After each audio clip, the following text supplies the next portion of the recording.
6 దశాబ్దాల పాటు 20 భాషల్లో 50,000కు పైగా పాటలు పాడిన గానకోకిల ప్రముఖ గాయని ఎస్ జానకి కన్నుమూశారు. వయో సహజ ఆరోగ్య సమస్యలతో బాధపడుతున్న ఆమె మైసూరులోని అపోలో ఆసుపత్రిలో చికిత్స పొందుతూ శనివారం సాయంత్రం 7:30 గంటల సమయంలో తుదిశ్వాస విడిచారు. మైసూరు నగరంలోని బన్నూరు రోడ్డులో జానకమ్మకు ఫామ్ హౌస్ ఉంది. కొంతకాలంగా ఆమె అక్కడే ఉంటున్నారు.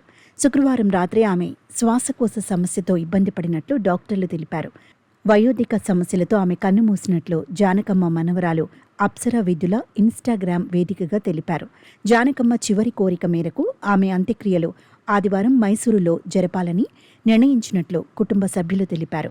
అధికార లాంఛనాలతో ఆదివారం అంత్యక్రియలు జరగనున్నాయి. జానకమ్మ మరణ వార్తతో టాలీవుడ్ మాత్రమే కాదు, దక్షిణాది చిత్ర పరిశ్రమలన్నీ తీవ్ర దిగ్భ్రాంతికి లోనయ్యాయి. పలువురు సినీ ప్రముఖులు ఆమెకు నివాళులు అర్పిస్తున్నారు. మెగాస్టార్ చిరంజీవి జానకమ్మకు నివాళులు అర్పిస్తూ సోషల్ మీడియాలో భావోద్వేగ పోస్ట్ పెట్టారు. జానకమ్మ గారి మరణ వార్త నా హృదయాన్ని ఎంతో కలిచివేసింది. నా సినీ ప్రయాణంలో ఎన్నో మరుపురాని పాటలకు ఆమె తన అపురూపమైన గాత్రాన్ని అందించారు. మేము తెరపై పలికించిన ఎన్నో భావోద్వేగాలకు ప్రాణం పోసింది ఆమె స్వరమే. నా కెరియర్లో ప్రేక్షకులు ప్రేమగా గుర్తుంచుకున్న ఎన్నో పాటల వెనుక జానకమ్మ గారి మధుర గాత్రం ఉంది. ఆ పాటలు వినిపించిన ప్రతిసారి ఆ రోజులు, ఆ జ్ఞాపకాలు మళ్ళీ కళ్ల ముందు సజీవంగా నిలుస్తాయి. జానకమ్మ ఒక గాయని మాత్రమే కాదు, భావాన్ని స్వరంగా మార్చిన అసాధారణ కళాకారిణి. ఆమె పాడిన ప్రతి పాట ఒక జ్ఞాపకం, ఒక అనుభూతి, ఒక జీవిత కాలపు అనుబంధం.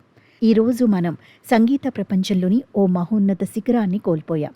కానీ ఆమె గానం ఎన్నో తరాలకు స్ఫూర్తిగా, మన జీవితాలకు నేపథ్య సంగీతంగా చిరకాలం మారుమోగుతూనే ఉంటుంది. ఎస్ జానకి గారి కుటుంబ సభ్యులకు, ఆత్మీయులకు, ఆమెను అభిమానించే కోట్లాది సంగీత అభిమానులకు నా ప్రగాఢ సానుభూతి తెలియచేస్తున్నాను అని పేర్కొన్నారు.